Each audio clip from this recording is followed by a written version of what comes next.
this afternoon's work session. We will not be having our monthly finance report due to the fact that the interim CFO had retired on Friday. And of course, we're not prepared at this time to present it, so we're going to go to our next item, which is a discussion on ordinance 2022-62 to amend the ordinance for change orders and contract modifications. I believe Ms. Rogers is going to present this. Ms. Rogers.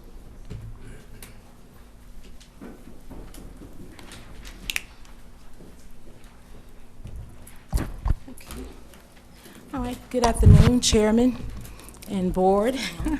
I want to do a presentation tonight on some proposed revisions to the change order code for Clayton County Central Services. Okay, first of all, I want to start by defining what is a change order. A change order is any change that we make to modify a contract. That can include anything from the scope of work, the product, the price, as well as the length of time for the purchase order or the contract. Currently, we have two different variations in the code as it pertains to the change order, and those are the two that I would like to focus on tonight. First, I'm going to focus on the general provisions, and this is for the formal contracts. That's defined through our department just as the process where we have to bring the contract back to the board for approval or for initial approval. That falls within the threshold of $75,000. At that limit, we have to bring all contracts to the board for approval. So this means that any contract that is approved by the board, you all must make all modifications to that contract. That includes, once again, the scope of work, the product, as well as the price, meaning that if it's a contract change order for $600, it still has to come back to the board for approval. And just to reference, the contracts I'm referring to is not the capital improvement contracts. That is a separate part. This is for contracts for basic services and goods. Also, the length of time. So if we have to lengthen the time of a contract for perhaps 30 days, that still has to come back to the board for approval. Next is the second one, which is the general provisions. This pertains to the informal contracts. These are contracts that are under the threshold of $75,000 per the code that is authorized within my threshold to purchase items. Now, what we do is that we do have language in the code as it pertains to these informal quotes or these informal projects. The way that reads is that we can purchase up to $74.99.99. Now, the signature authority is a little different, though. So the purchasing authority remains in Central Services, but the signature authority allows the director to actually do an absolute amount of signing that contract up to $50,000. The COO at this time has the authority to sign a contract up to $74.99.99. So what we're asking for is recommendations of changes on those particular contracts.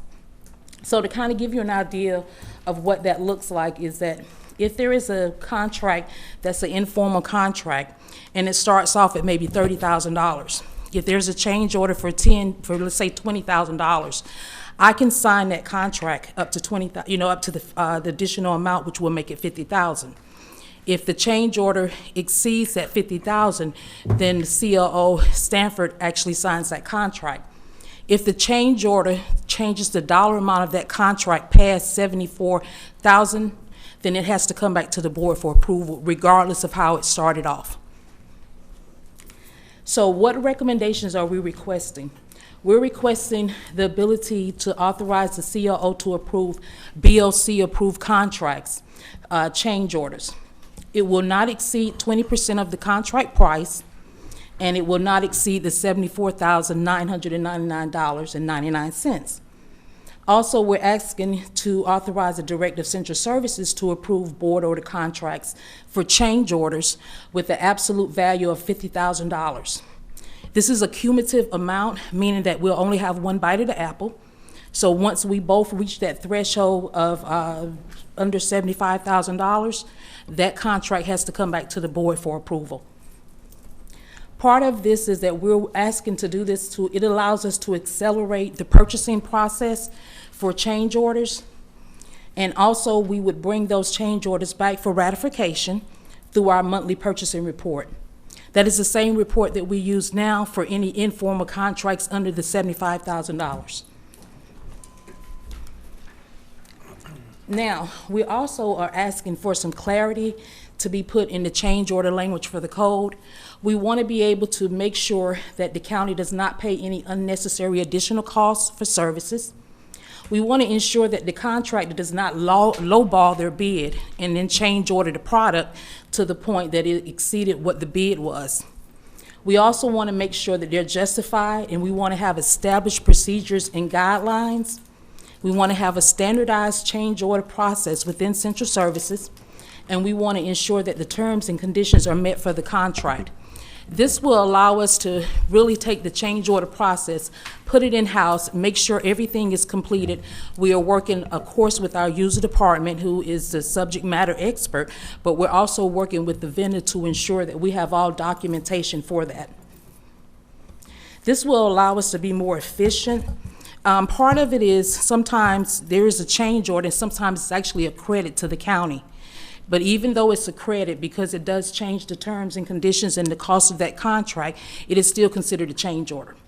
Sometimes it is under the, the $74,000 amount, so that's what we're requested, to be able to make those changes in-house, of course, with transparency and oversight of the board through the ratification process. So, to summarize, change orders may occur. We understand that a project may have unforeseen conditions on the job site. There may be chain supply shortages. There could also be market increase in prices.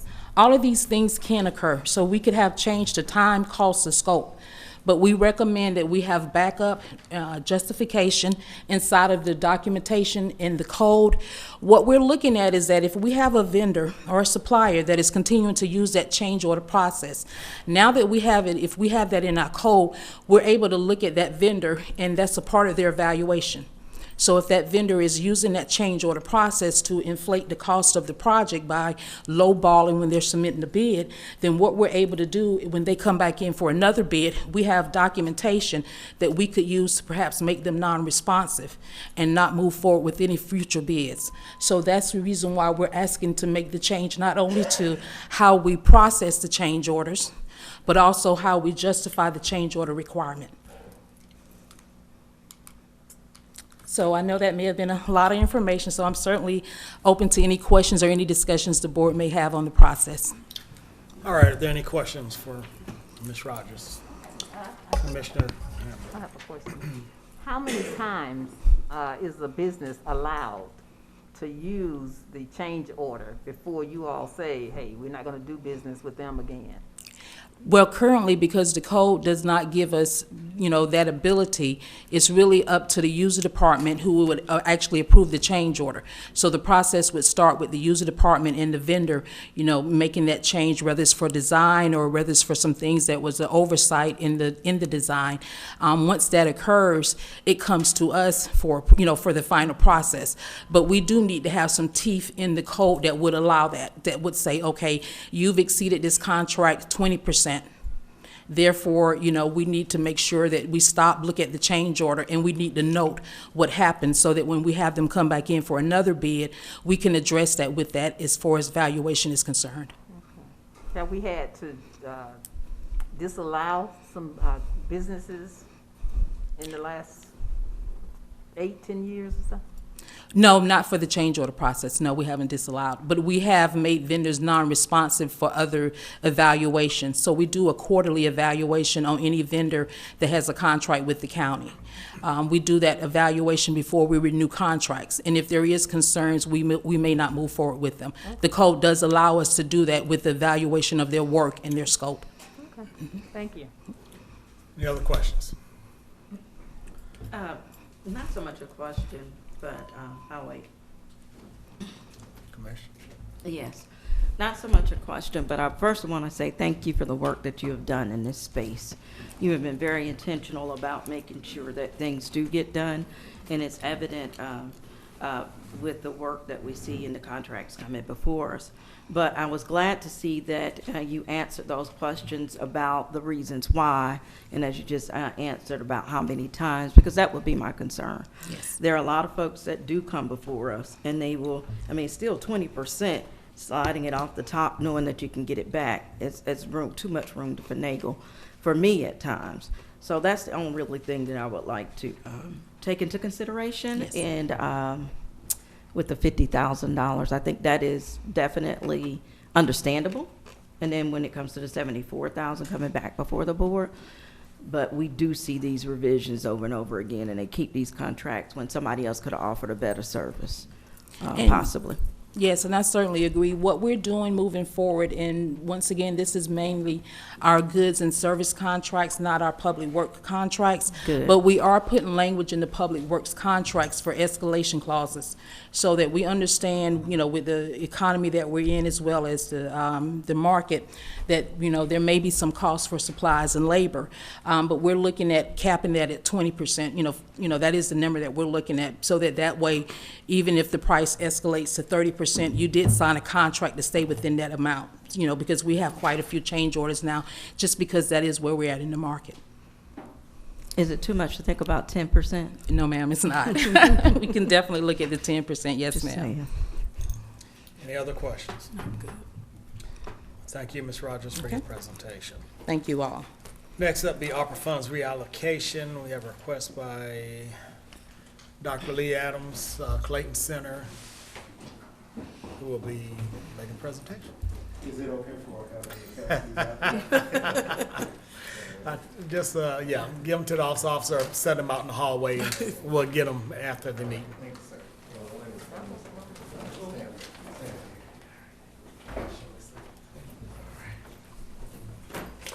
Good afternoon, everyone.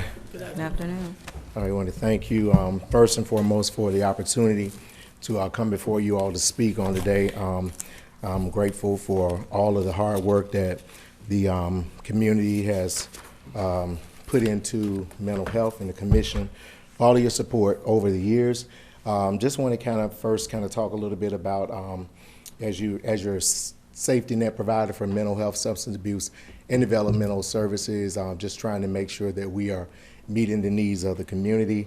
We were given some funds to assist us with the impact of COVID. Am I supposed to move this right here? Okay, all right. So at first in the presentation, just a thank you to the board, and then just a little bit about us. I know that most of you probably are aware on what we do and how we do it. One of the areas that we are really deficient in is in our funding source because of how we are funded by the state of Georgia. We are not a cabinet funded position, so therefore how we work is we build our revenues and funds by the services that we provide. It's similar to building that plane as you flying kind of model, and with the impact of COVID-19, that definitely has hit our funding sources. So in the overview, what we have asked about is just mainly to, we requested to reallocate some of the funding that was submitted to us that we were granted. If you see in your packet, overall we were awarded over the years for the coverage $2,374,322. We were released $1,074,322 in FY22.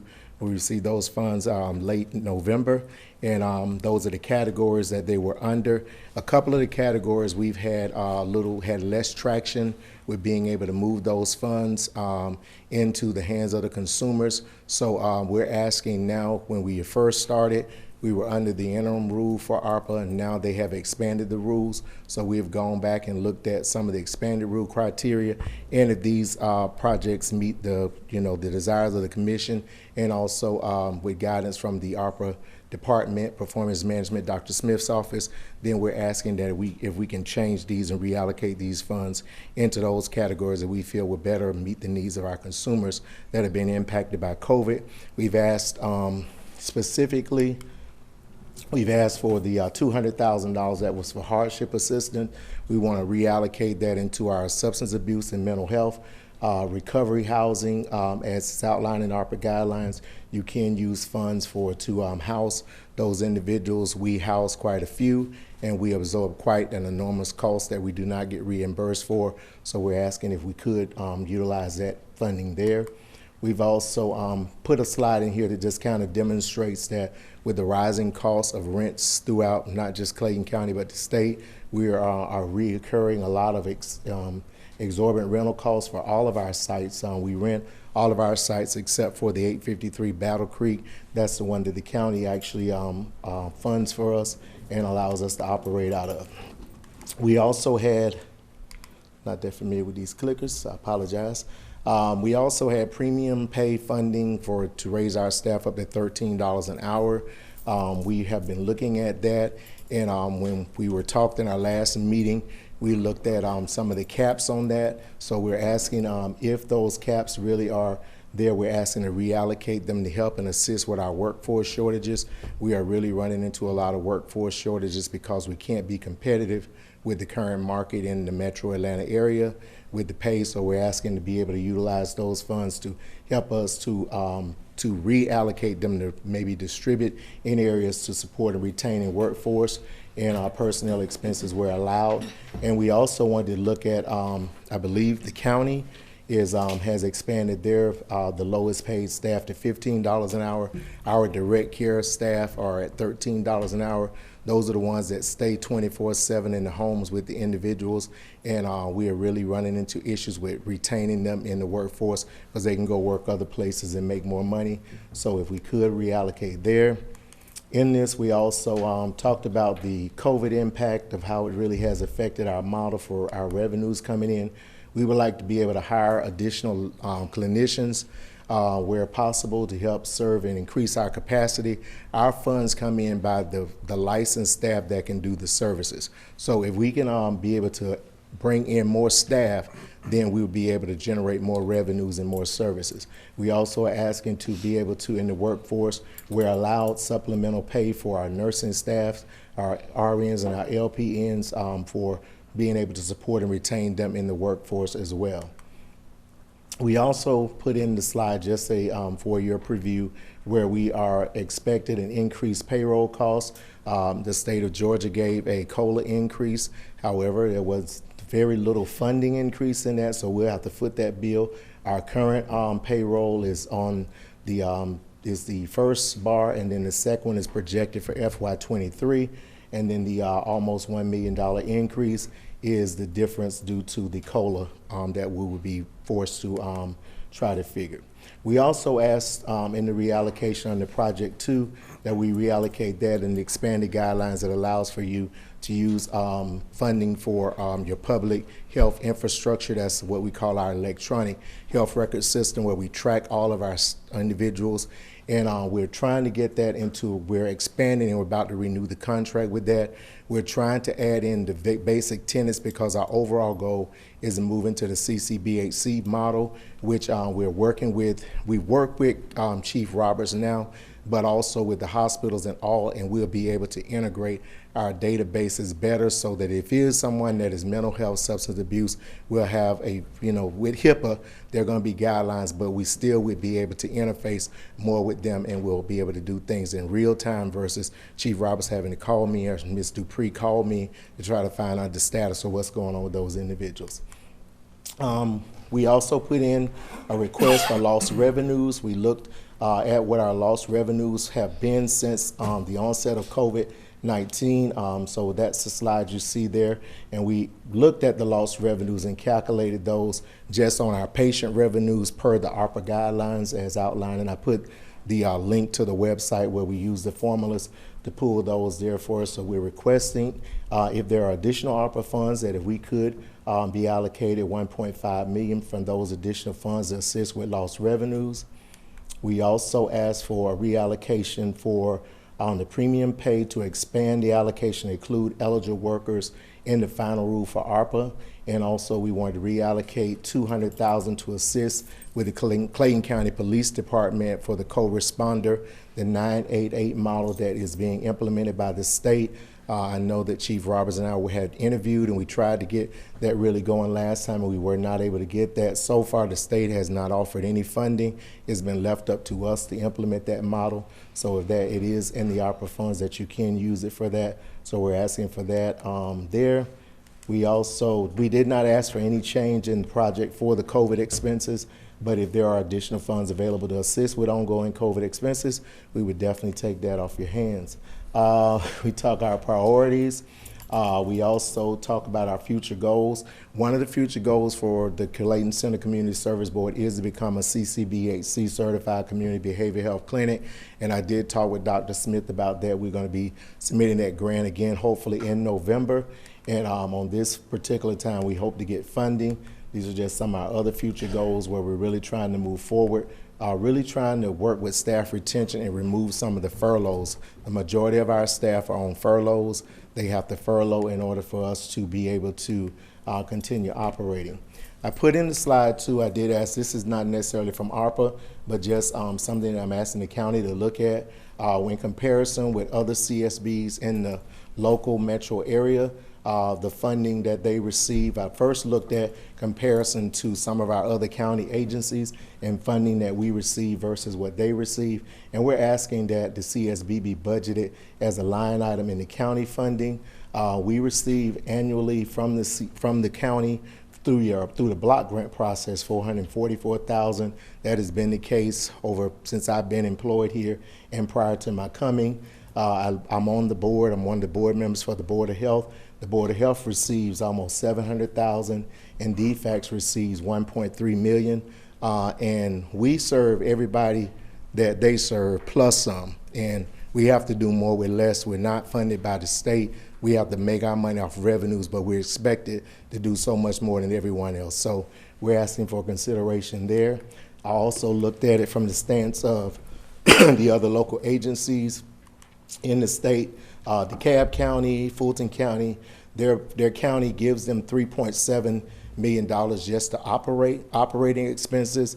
DeKalb receives $2.849087, plus DeKalb supplies their CSB with all their buildings for their services rent-free, and Clayton we get $444,000. So with the exception of our state, the Battle Creek site that was generous that you provide for us, and that this does not include the recent funding that we received in the ARPA allotment. And just kind of add a slide here to just kind of show you about all of the agencies that we actually work with and we support throughout the county. We're on every committee. I'm on every board. I'm working, this is not a soapbox, but this is all the things that we work through. So that's basically my presentation, and I'll entertain any questions. Okay, thank you for your presentation, Dr. Adams. Yes, my first question is, if you're granted the opportunity to reallocate some of the funds for salaries, Yes, sir. especially an increase from $13 to $15 and so forth, how do you plan after the ARPA, because you're talking about the use of ARPA funds. Yes, sir. When that runs out, how are you going? What's the plan to sustain it? Well, the goal is the funding that we receive was funded for a 3-year period. So we know we have 3 years, and if we can get our capacity up on our staff, that's the problem. If we're trying to restore the agency back to pre-pandemic levels, we lost a lot of our licensed staff because the governor's office, we are one of those essential sites that must remain open. We worked every day. I'm your Valor Award winner for 2022 for that very reason, because I was on the scene everywhere, every day during the pandemic. So all of my staff also had to work. Everybody was here. We did no telework. Everybody came to work. But a lot of people left because of the pandemic. And, we have to understand people have to do what's best for them and their families. But at the meantime, now we're trying to fight this battle of getting staff back. And with that, We've had a lot of, good prospects. And then also when you lose seasoned veteran staff, you lose that experience and you have to start all over again. So a lot of reinvestment in staff development. But to be, pointed to your question is our goal is to restore the pre-pandemic limits. If we get those limits back and the services get back to where we need to be, then we'll be able to support ourselves. And it'd be fair to say that everybody works within the health center as essential Yes, sir. personnel Yes, sir. and have been on the job and doing the They have job. been, yes, sir. No one. We don't telework. All right, any other questions? I have a question. Yes, ma'am. I want to ask you, we know that there's a big increase within just the world with mental health issues and things of that nature. How have you been able, in these past 3 years, how have you been able to service the community? Have you been able to service the community as you should? It has And- been. Oh, I'm sorry. Go ahead. And just tell me, tell us as a board, the good, the bad, and the ugly. We need to know where you are right now, and if you've been able to service this community as a whole like you should. Yes. Well, right now, I would say we are servicing at our capacity level. To meet the true needs of the community, we need a whole lot more staff. We are definitely not meeting the needs and definitely the demand of the increase. There's been an increase in outbursts and more anxiety with a lot of people. People are just very impatient. A lot more increase in suicides, a lot more increase in depression. We are getting people that come in some days, they walk through the doors. We had a gentleman come through the doors and just basically say, if y'all don't help me right now, I'm going to end it. Middle class working man just was leaving work and was just at his wit's end. However, he was not eligible through our insurance processes, but as the safety net provider, and that's another thing I think a lot of people don't understand about CSBs, we have to see people. We have to see them as the safety net provider and get them stable enough to move them on to wherever they should be. We cannot turn them away because they are uninsured or underinsured. So therefore, it puts definitely a strain on our workforce. We work very hard with the hospital. There's a lot of things we try to do succinctly with Southern Regional and also with Georgia Regional and the other local mental health discharges, and also with the jails with the reentry process. So there's a lot that we have to do, and with limited staff, that means that a lot of times, my staff, what I would say, myself included, we're not here because of the money. We're here because of the calling that's on us. My staff, many of them have small children, they have husbands, some of them have wives, and they forsake their own to make sure that we're provided for. We even had one staff during one of our homes that we have to man 24/7. Two of the individuals tested positive for COVID, and we were trying to figure out how we were going to man that. She said, I will stay, and we were like, no, you can't do that because of the risk. She put herself on the line to be there for those individuals. You can't put a price tag on that.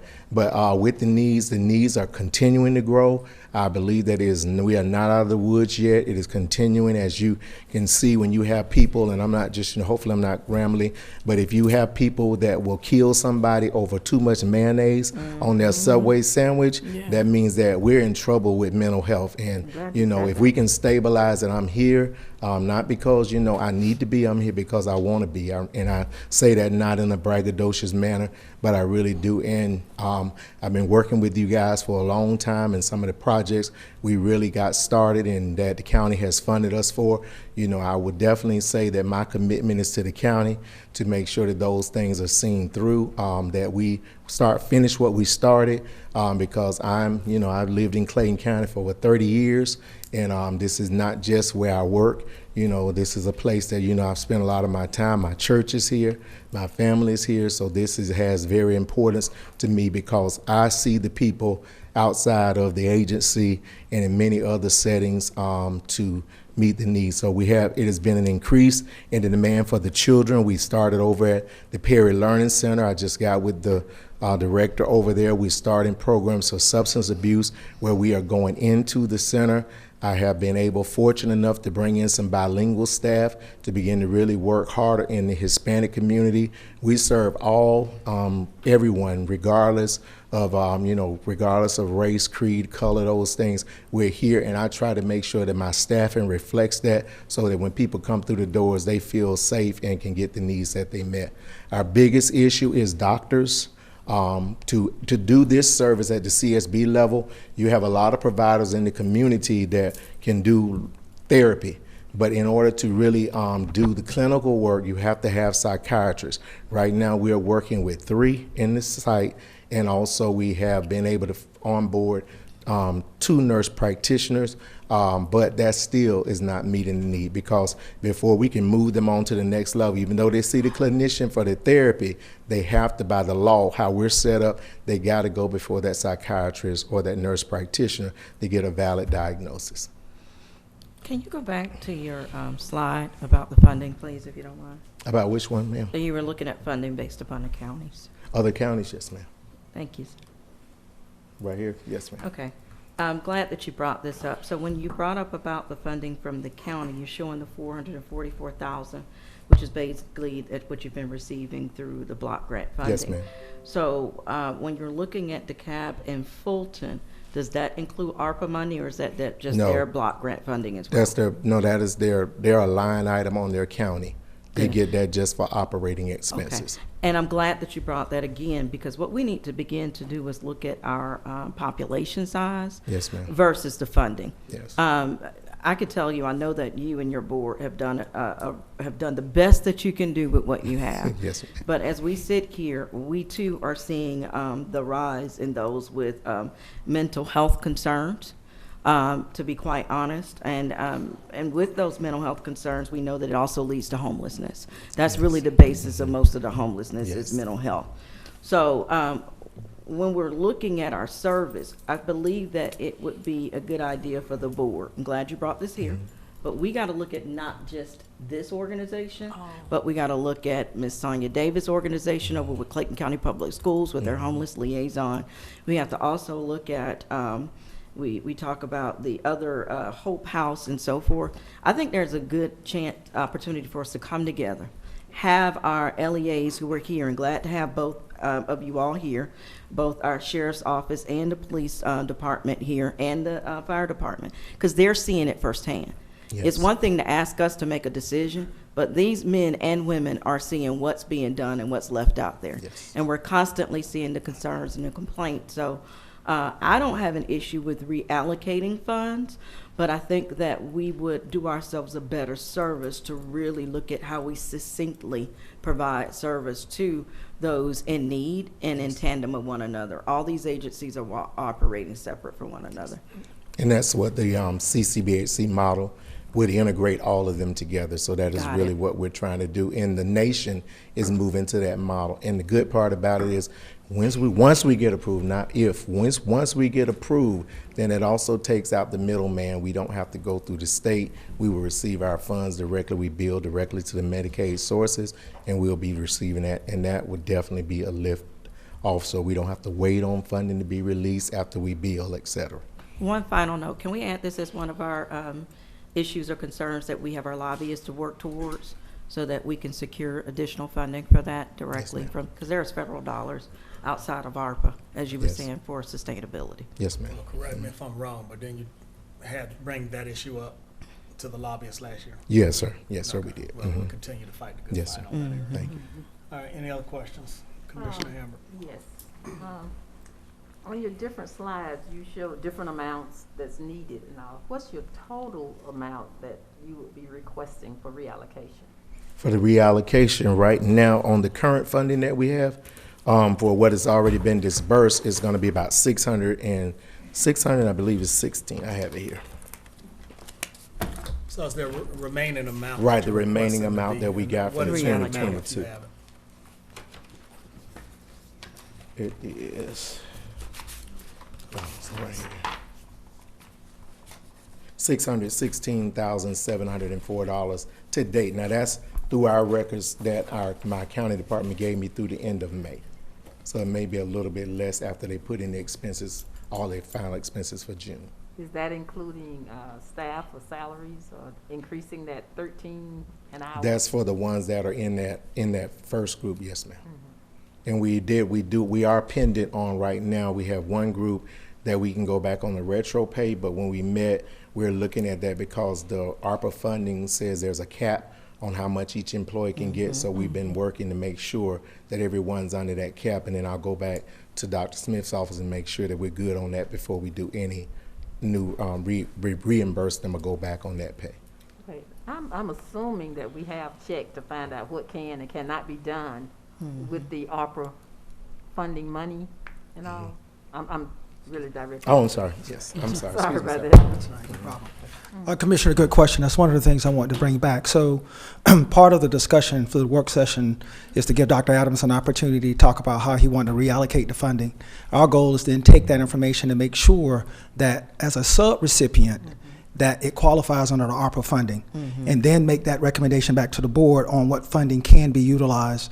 But we want to give him an opportunity to kind of deplete his case, and then in turn we'll bring back a recommendation to this board about ensuring that those areas that he's outlining really meets the qualifications under ARPA.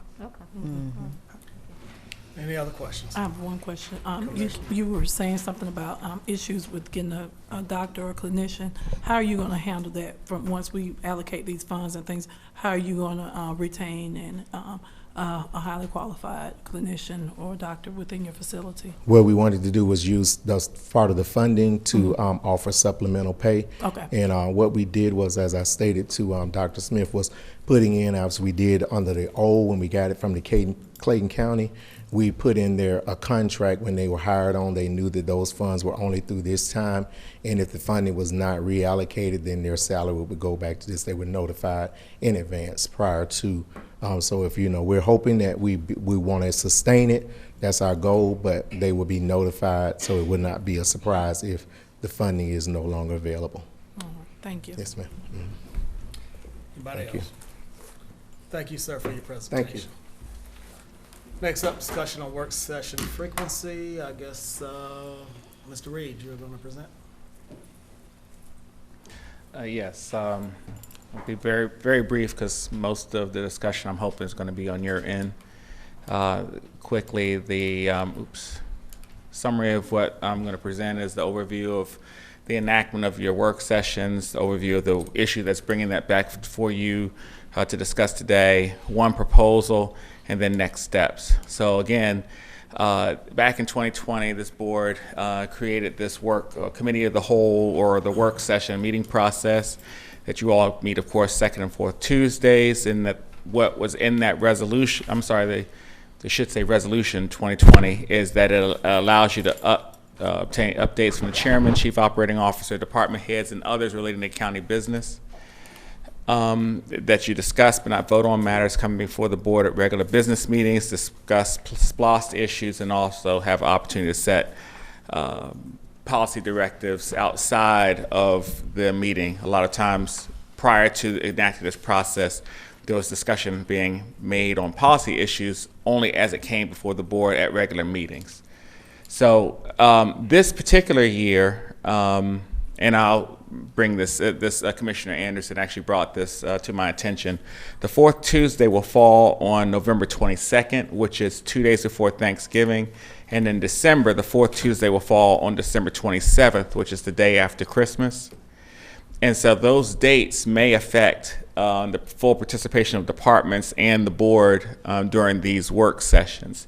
So this was an opportunity for the board to determine whether you wanted to do anything about the frequency. So one proposal is having these meetings, or having a pre-meeting on your first and third Tuesdays at 5:30 p.m.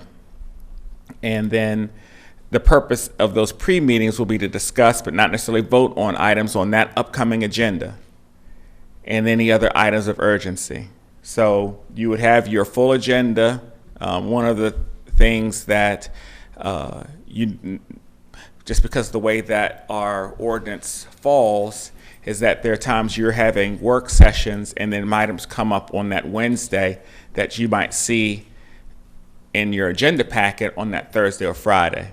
Having a pre-meeting on your first and third Tuesdays will allow you to see the entire meeting, the entire agenda on the meeting, and then have an opportunity to discuss those in advance of you having a vote.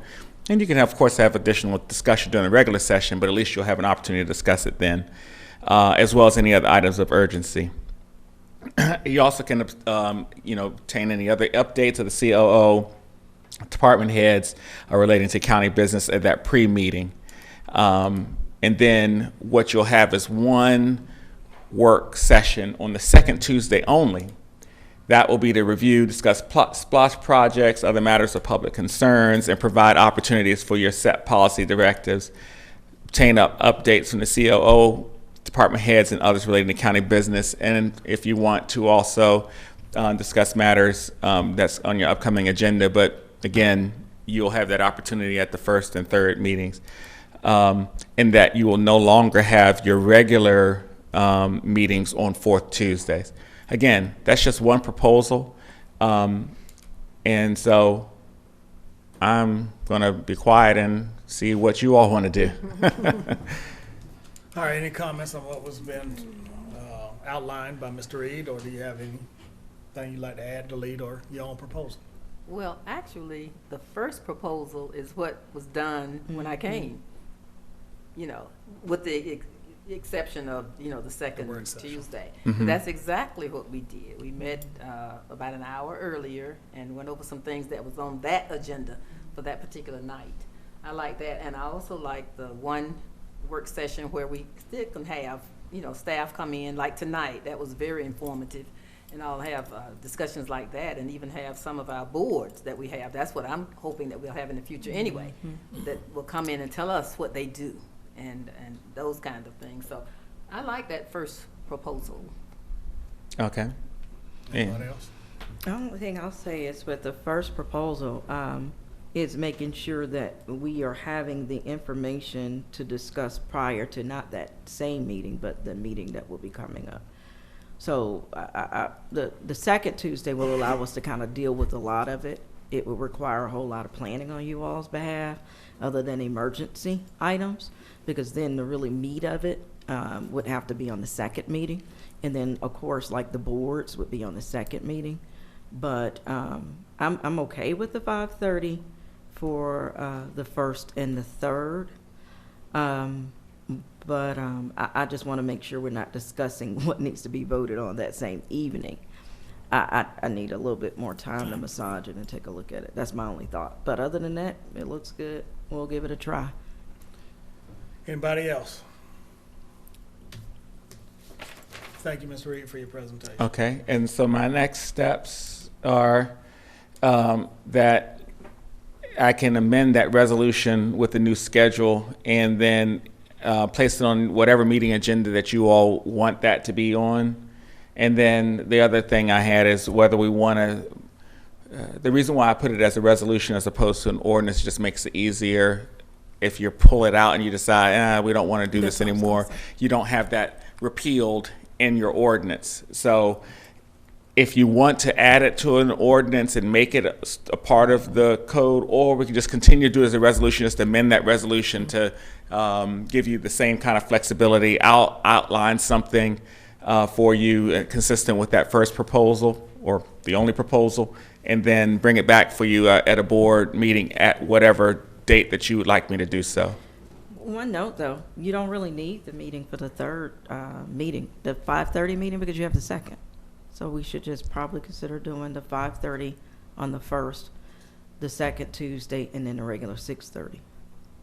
So the way that it would work would be on your regular meetings at 5:30. You would have from 5:30 to 6:30. You would discuss, or not necessarily discuss. You can discuss whatever you want, but you would have that opportunity to discuss what's on your agenda on the 6:30 meeting, and that would be at both your regular meetings. Just basically be a pre-meeting. That second Tuesday would be your meaty meeting, and that you'd have these type of things where we bring these issues to you for your discussion, and any other concerns you want a board, if you want the boards to come and report, those kind of things, rather than doing that necessarily at your pre-meeting on first and third, we would have a meeting carved out for that. That doesn't stop you from putting that on there either. It's just that the second Tuesday would be your meeting that you can Work session. say whatever you want to have. That's fine, other than the 5:30. Can you write that out? Yeah, write it out. Yes. And I can, Lost me a long time ago. Mr. Chairman, Yes, ma'am. like I said, can you write it out for us? And like I said, you know, with, when we looked at those meetings that were, you know, during Christmas and things of that nature, then that gives staff enough, you know, time to be able, if they need to go out of town or something to do, you know, just, and so again, like I said, the meetings every week are great, but I think that we can just streamline them a little bit, get the information in, and just hopefully, you know, give staff a chance to breathe as well. So, you know, just write it out for the board, and then we'll go from there. And if there needs to be any changes, we will make those changes. I'll send something for your review and discussion, and then we'll put it on the agenda, whatever one you want to do. Yeah, so give us those two options, the one that Yes. you proposed with the modification, I Patience. think that Commissioner Hambrick had, and then the one that Commissioner Franklin just mentioned too. And just to make sure I understand, so you're saying just have a pre-meeting on the first Tuesday, a regular meeting, or your 5:30 meeting on your second Tuesday, no pre-meeting on the third? Unless we needed one, yes. Yeah. Okay, got it. I'll give you both of those That's for you all all I to. take on it, because then it keeps us in line with what we're doing now. It's just putting one meeting together on the same day. Okay. Keep me confused as what day is this? Down. Are you clear? I am. Okay, thank That's you, how we sir. did it originally, it's the Tuesdays, but it's fine. All right, next up, professional services discussion, Mr. Stanford. You get an email about the days.